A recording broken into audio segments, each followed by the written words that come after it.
चांदीच्या ताटात 4,500 रुपयाचं प्लेट, 550 रुपये चांदीच्या ताटाचं भाडं, म्हणजे 5,000 रुपयेची थाळी काय खालं असं की देण्याची गरज पडली.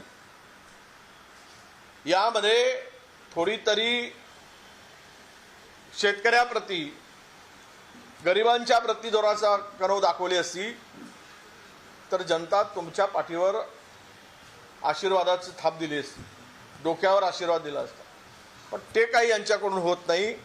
हे लुटारूंचं सरकार आहे. आता बघा, आता जो तुमच्या माध्यमातून मला माहिती मिळाली की काल सभागृहात जे काही खर्च झाला एका एका ताटाला, हे बरोबर नाही. चांदीच्या ताटात.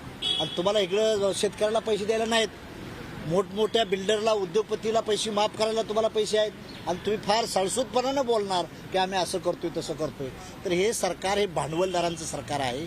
नाव घ्यायचं गरिबांचं आणि काम करायचं श्रीमंताचं, त्या सरकारचं नाव आत्ताचं सरकार आहे.